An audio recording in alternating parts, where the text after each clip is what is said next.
En el tema de chavetas transversales o chavetas tipo cuña, le habíamos dicho ya la clase pasada que estas chavetas se componen de 3 piezas. La pieza 3, que es la chaveta cuña propiamente dicha, la pieza 1, que sería el cuerpo del sistema, y la pieza 2 es una pieza cuyo peso o carga se desea levantar. Habíamos dicho que lo que se busca es levantar la pieza 2 aplicando una carga horizontal S1, se le aplica la chaveta cuña y una vez que levante la pieza 2, si la fuerza S1 desaparece, pueden suceder dos cosas.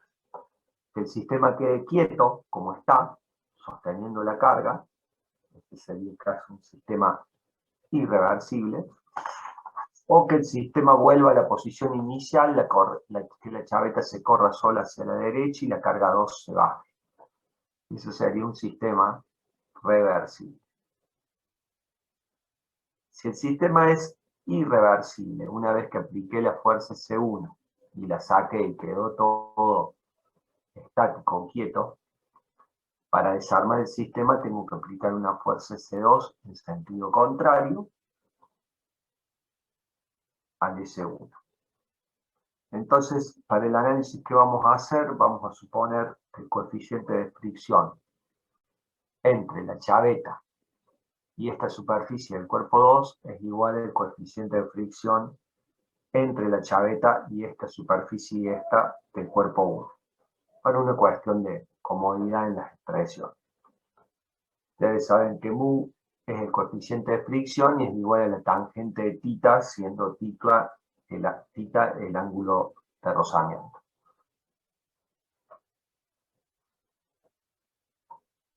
La fuerza Q1 que hay acá arriba y Q1' que está acá y acá, repartida mitad y mitad, son las reacciones de C1 cuando armo el sistema, y la fuerza Q2 y Q2' son reacciones de C2 para desarmar el sistema.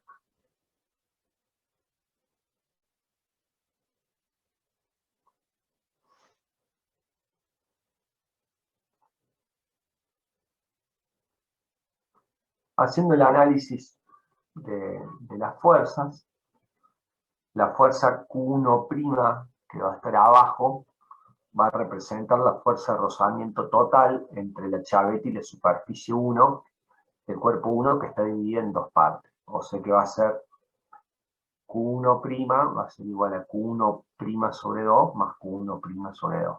La mitad en esta superficie y la mitad en esta superficie.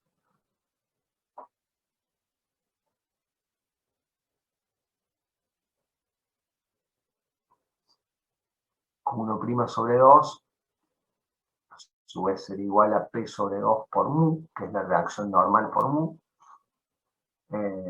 Bueno, se expresa mu por tangente de θ, Q1' que es igual a P sobre 2 por tangente de θ más P sobre 2 por tangente de θ, y me queda que Q1' es igual a P por tangente de θ. Y la fuerza Q1, que es la que está acá arriba de fricción entre la superficie inclinada de la chaveta y el cuerpo 2, va a ser la normal P' por la tangente de alfa más θ. Acá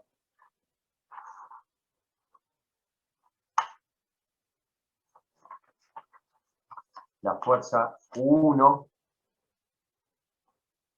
es la fuerza de rozamiento entre la cara superior de la chaveta y la pieza, y como esa cara tiene una pendiente alfa que está en contra, hace que se aumente la fuerza necesaria para vencer el rozamiento, y por eso se agrega alfa. Y S1 es la fuerza necesaria para subir la carga o la pieza 2. Entonces, S1 va a ser la suma de Q1 más Q1', y de ahí que S1 total va a ser P por el factor o el corchete de tangente alfa más tita más tangente de tita.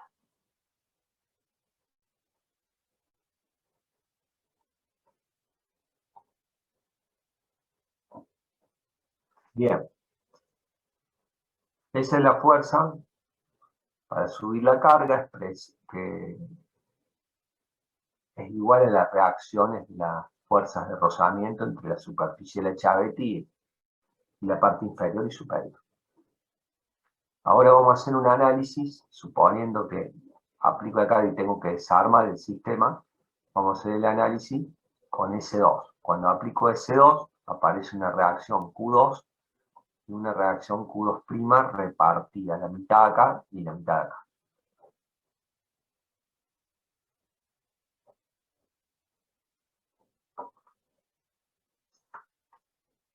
Entonces, Q2' es igual a Q2' sobre 2 más Q2' sobre 2. Q2' sobre 2 es igual a P sobre 2, que es la normal por mu.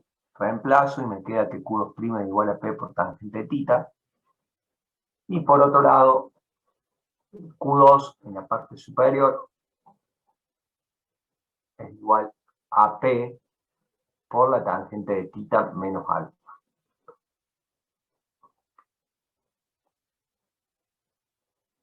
Entonces, S2 total es igual a Q2 más Q2', que me queda igual a esta expresión que está acá, que es similar a la de S1, pero no igual. S2 es la fuerza para bajar la carga o la pieza 2. Q2' es la fuerza de rozamiento entre la cara inferior de la chaveta y las dos partes de la pieza 1, y Q2 es la fuerza de rozamiento entre la cara superior de la chaveta y la pieza 2. Se decía antes. Entonces con esto tenemos las expresiones matemáticas de la fuerza S1 y S2 para subir la carga y para bajar la carga. Lo cual hasta acá esto es parecido al análisis que hicimos en tornillo. Ahora vamos a hacer el análisis de reversibilidad e irreversibilidad, que como les decía es parecido al análisis que hicimos en tornillo. Una vez que yo aplico la carga S1 y sube la carga, si el sistema es irreversible y saco S1, el sistema queda quieto. Para desarmarlo necesito aplicar una S2 en sentido opuesto, por ende necesito aplicar una fuerza S2 mayor que 0 y en sentido opuesto a S1 para desarmarla. Si el sistema es reversible, la pieza 2 se cae sola porque la chaveta se desplaza sola hacia la derecha. En ese caso, para que no se desplace, tengo que aplicar una fuerza S2 en sentido contrario, sosteniéndola para que no se caiga. Algo parecido al análisis que habíamos hecho en tornillo para subir y bajar la carga. Entonces, si la fuerza S2 es mayor que 0, si yo tengo que aplicar una fuerza S2 de izquierda hacia derecha, para desarmar, el sistema es irreversible. Si la fuerza S2 es menor que 0, significa que yo tengo que aplicar una fuerza S2 en el sentido de S1. Por ende, el sistema es reversible, porque si no, se me cae el sistema. Entonces el límite que divide cualitativamente lo que es reversible e irreversible es cuando S2 es igual a 0. La expresión de S2 la habíamos deducido anteriormente. Entonces, para un sistema irreversible, S2 tiene que ser mayor que 0, reemplazo por S2, P se simplifica y se va, porque de este lado tengo 0, me queda todo esto, que lo trabajo matemáticamente, y me queda que 2 veces tita mayor que alfa me da un sistema irreversible. O sea que si el ángulo de la chaveta alfa es menor a 2 veces tita, el sistema es irreversible. Si S2 es menor que 0, decimos que el sistema es reversible.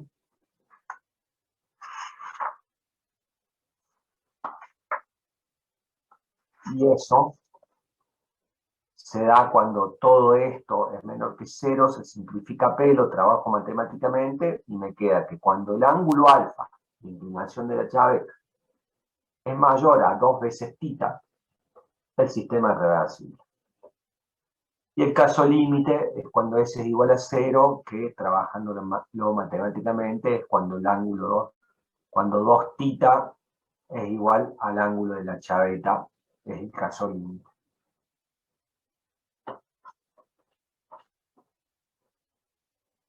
Bien. Entonces, como conclusión, tenemos que si el ángulo alfa de inclinación de la chaveta es menor a 2 veces tita, el sistema es irreversible. Si el ángulo alfa de inclinación de la chaveta es mayor a 2 veces tita, el sistema es reversible. Conclusión, cuando el ángulo alfa de inclinación de la chaveta sea pequeño, nos vamos a asegurar que el sistema sea irreversible y no se desarme. A medida que este ángulo alfa aumente, me acerco o corro riesgo de que sea reversible o directamente se hace reversible.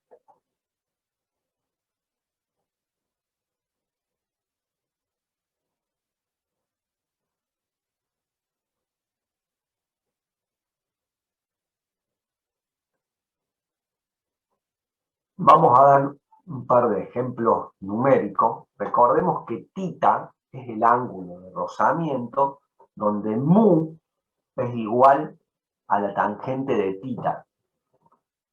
Tita representa el ángulo de rozamiento y la tangente de tita es igual al coeficiente de fricción entre esas superficies. Entonces, el valor de tita, si yo conozco el coeficiente de rozamiento, el valor de tita es igual a la arcotangente de mu. Entonces, vamos a poner un par de ejemplos numéricos.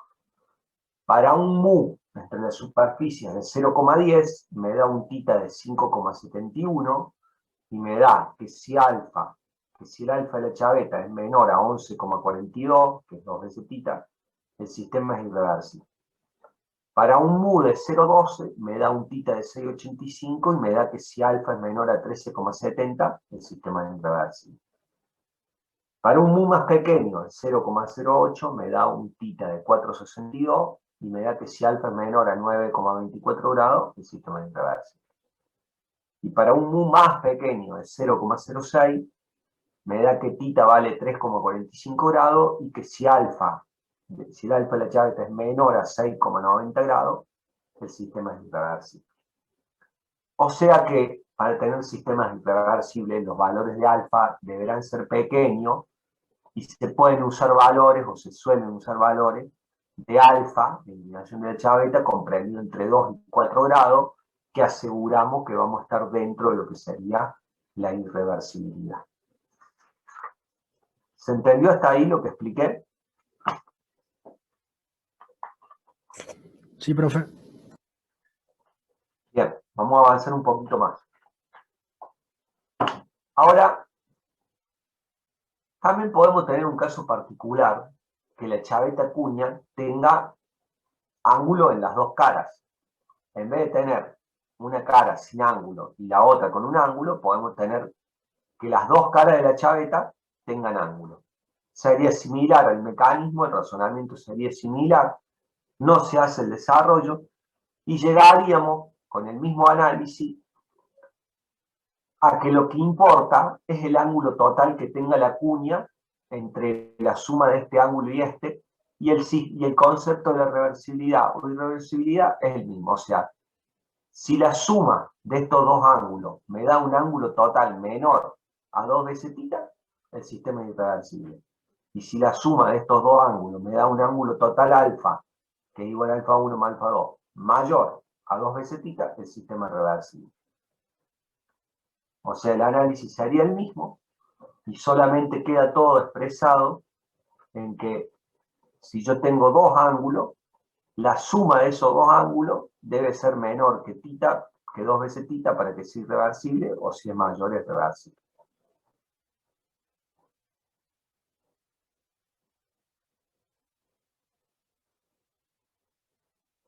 Bien, acá vamos a hacer un parate un poquito y vamos a hablar un poquito de algunos ejemplos que podemos dar haciendo uso de este concepto de una chaveta con doble cuña. Imagínense que esta chaveta, el ángulo este sea igual al ángulo este, que los dos ángulos sean iguales. Entonces, cuando la suma de esos dos ángulos sea menor que 2 veces tita, el sistema va a ser irreversible. Cuando sea mayor va a ser reversible. Un ejemplo, haciendo una analogía de esta chaveta, que son dos superficies planas con dos ángulos, se puede hacer una analogía de esta chaveta doble cuña con los conos de los busillos de máquina, donde vienen conos ISO o conos Morse. ¿Qué es un cono ISO y qué es un cono Morse? No sé si ya lo vieron en alguna materia, pero les voy a explicar lo que es. El cono ISO es una superficie cónica que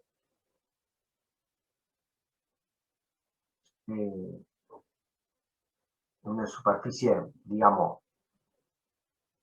que tiene que es cilíndrica cónica, digamos.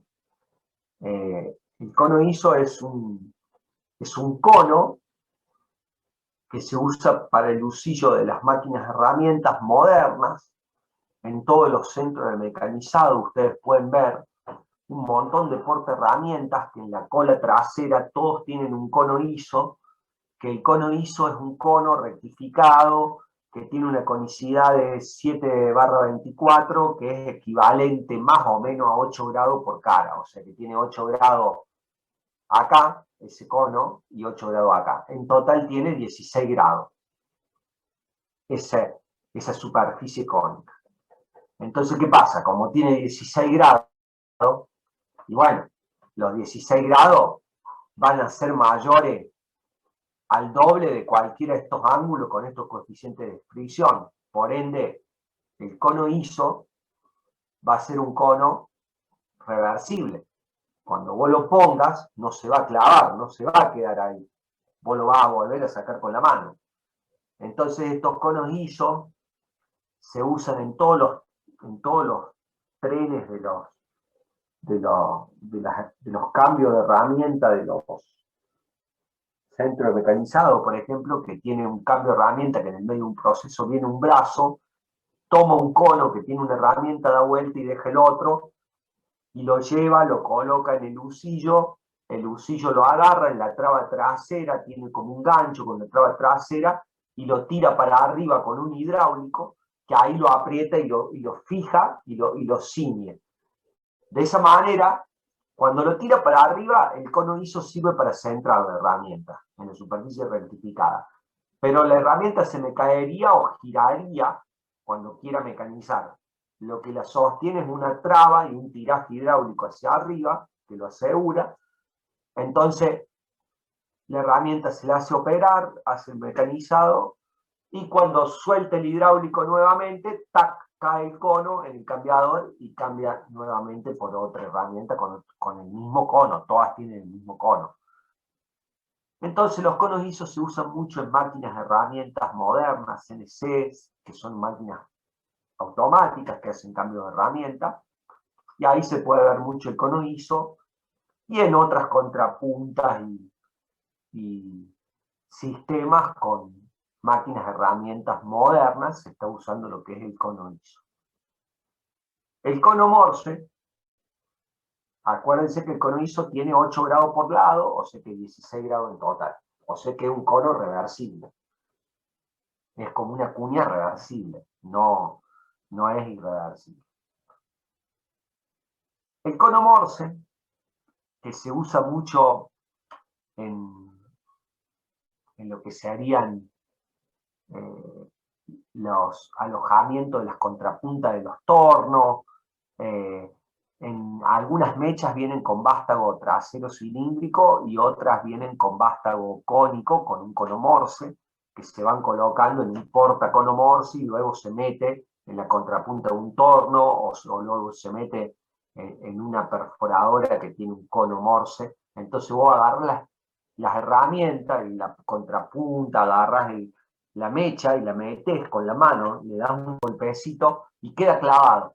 El cono Morse queda clavado. Vos lo pones, no tenés que apretar nada, arrastrar, no se te mueve la mecha, nada. Y para desclavarlo te tenés que meter de atrás y pegar un martillazo con una cuña para poder desmontar eso, que está clavado o plantado. ¿Por qué? Porque el cono Morse tiene un ángulo que tiene una conicidad de 1 en 20, que más o menos, es 1 grado 30 por cara, o sea que en total tiene 3 grados más o menos. Hay distintos números de cono Morse, el 1, el 2, el 3, el 4. Cada cono Morse va variando el tamaño y a su vez varía un poquitito el ángulo, pero más o menos el ángulo es 1,5 es 1 grado 30 por cara, en total 3 grados. Como es 3 grados el ángulo total, esos 3 grados van a ser siempre menor que la suma de 2 veces tita, que puede ser 6, 7, 8, 10 grados. Entonces, el cono Morse se dice que es irreversible. Y es irreversible porque vos lo pones, lo pegás con la mano, y después lo pones y se centra y arrastra, y torsionalmente no se mueve. Vos podés usar la herramienta, lo que sea. Y después para despegarlo tenés que entrar de atrás y pegarle un martillazo con algo para destrabarlo.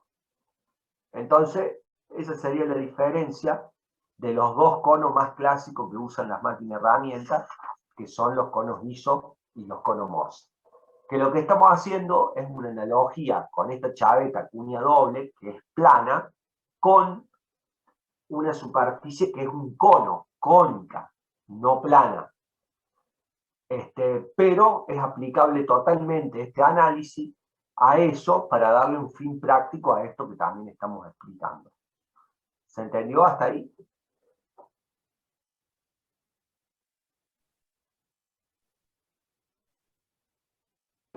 Sí, profe. Sí, Bien. profe. Sí. ¿Alguna duda?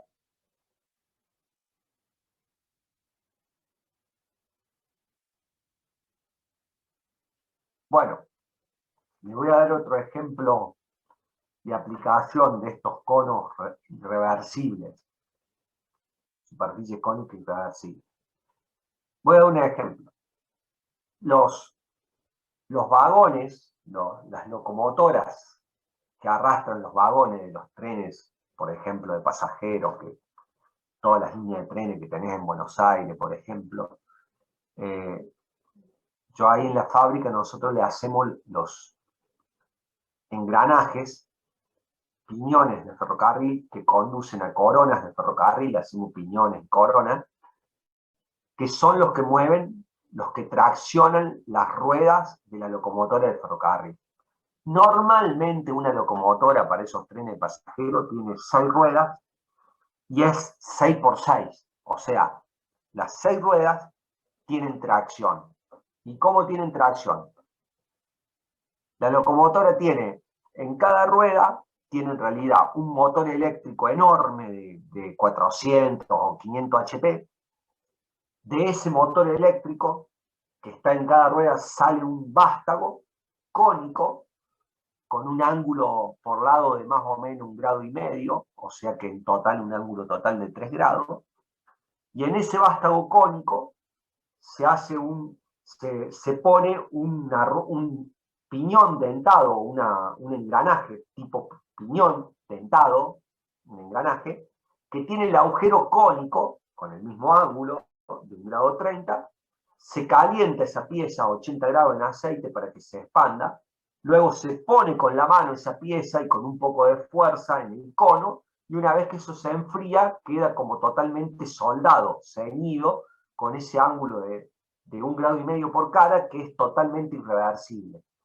Entonces, de ese motor eléctrico de 500 HP, conduce al eje que sostiene, que está sostenido por un cono en el engranaje piñón, y ese engranaje piñón mueve a un engranaje corona, que tendrá como 700, 800 milímetros, el piñón tendrá 250 milímetros, la corona tendrá 700, y esa corona dentada tiene soldada un eje directamente a una rueda de la locomotora. Y así pasa lo mismo en las 6 ruedas. Entonces imagínense que estamos transmitiendo toda la potencia de los 6 motores eléctricos de 400, 500 HP que tenga la locomotora para generar la tracción en las 6 ruedas de la locomotora, que va a arrastrar a todos los vagones del tren y termina siendo un eje cónico sin chaveta que arrastra al engranaje y toda la potencia. O sea que no hay ninguna chaveta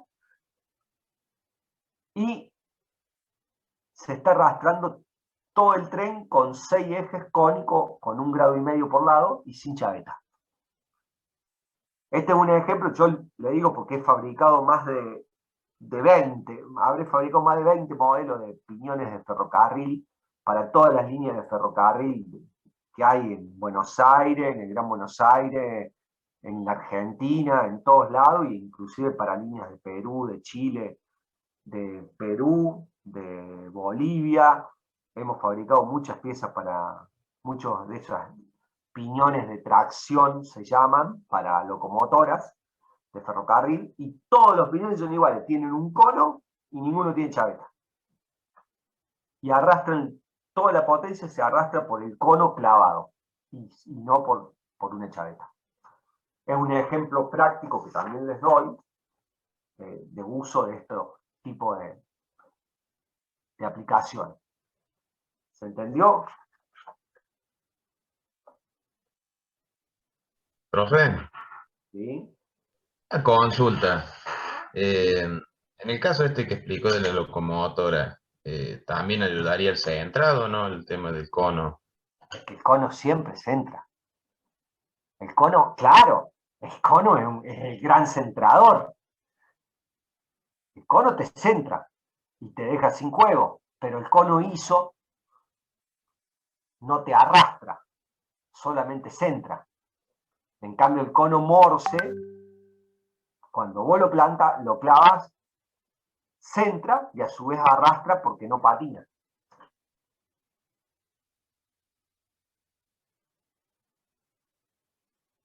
¿Se entiende? Sí, profe. Otra consulta, profe. Los conos que tienen los extremos de dirección, ¿son Morse también? ¿Qué ángulo tienen? No, no, a ver, Morse es un cono específico para las máquinas herramientas. Ahora, Bien. ¿qué ángulo tienen por cara esos conos? No, no sabría exactamente, pero sé que es pequeño, digamos.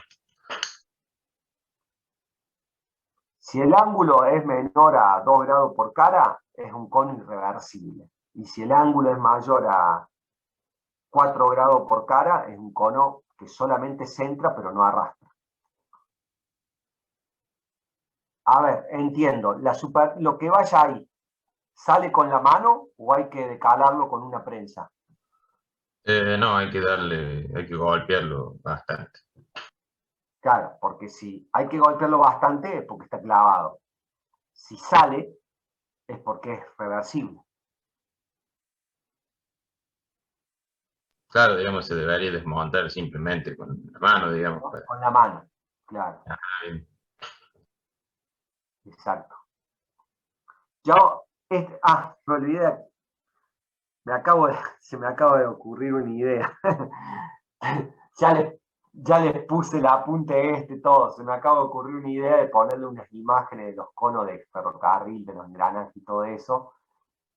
Y se me acaba de ocurrir la idea, ya les publiqué el apunte, pero se me acaba de ocurrir una idea ahora de hacer eso. Ya lo voy a hacer para el otro año o ya después le voy a agregar una imagen de los conos de ferrocarril para que vean los engranajes, cómo son y todo lo demás.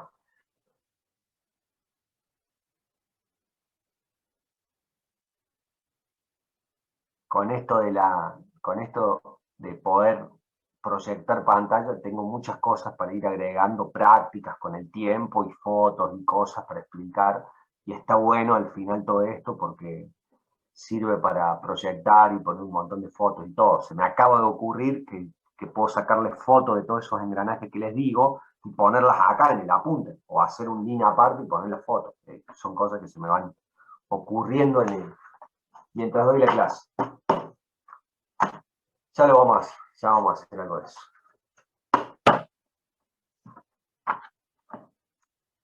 Bien, ¿se entendió hasta ahí? Sí, profe.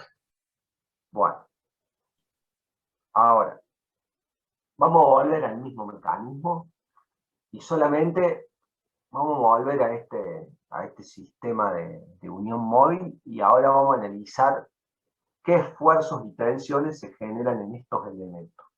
Componen. Entonces vamos a tener una vez que subimos la pieza 2, aplicando la carga S1, si el sistema es irreversible, queda todo quieto, en reposo. Y en este caso, si las caras A y B de estas dos cuerpos todavía no hicieron tope, o sea que el sistema no está pretensado, vamos a tener un estado tensional en los cuerpos estos. ¿Qué vamos a tener? Vamos a tener aplastamiento entre la chaveta y el cuerpo 1 en esta y en esta superficie inferior. Aplastamiento en esta superficie superior. Vamos a tener una sección de corte acá que está actuando, P sobre 2 entre esta sección y esta, que le va a actuar corte a la chaveta acá y corte a la chaveta acá. Y a su vez vamos a tener un momento flector de toda esta carga, como si fuera una viga apoyada de acá y acá, de toda esta parte va a tener momento flector de chaveta. Esto van a ser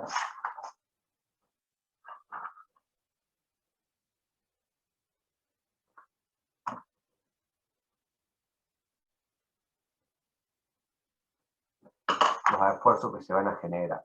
Entonces, la tensión de corte, voy a tener como la altura H1 es menor a la altura H2, la tensión de corte máxima va a ser en la chaveta, que es el cuerpo 3, va a estar acá, y esta va a ser la tensión de corte mínima en esta superficie. Entonces, la tensión de corte máxima en el cuerpo 3, que es la chaveta, va a ser la carga P sobre 2, dividido la altura H por el espesor de esa chaveta transversal, que es T. Todo eso tiene que ser menor o igual a la tensión de corte admisible del material de la chaveta, o del punto. La tensión de aplastamiento, voy a tener aplastamiento en 3 zonas de contacto. Entre la pieza 2 y la pieza 3, voy a tener aplastamiento entre la pieza 2 y la 3 acá. Y voy a tener aplastamiento entre la pieza 1 y la pieza 3 en esta superficie y en esta superficie. ¿Cómo? La tensión de aplastamiento va a ser mayor en la superficie 1,3 porque la superficie es menor que en la superficie 2,3, que es mucho más grande. Voy a tener que la tensión de aplastamiento en esta superficie va a ser P sobre 2 dividido la superficie, que va a ser este ancho X3 por el espesor T. Todo eso menor o igual a la tensión de aplastamiento admisible de esos dos materiales, entre chaveta y la pieza 1. También voy a tener flexión,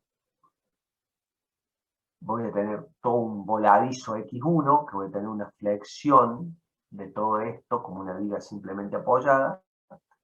Entonces, ese X1 debe ser un valor no tan grande, porque si no se me va a flexionar la chaveta. Momento flector va a ser la carga P sobre 2 por X1 sobre 2, o sea que va a ser P por X1 sobre 4. Y eso va a ser el momento flector que va a tener la chaveta. Entonces estos van a ser los esfuerzos que van a tener estos tipos de chaveta. Bien. Yo, hasta acá, hasta este punto,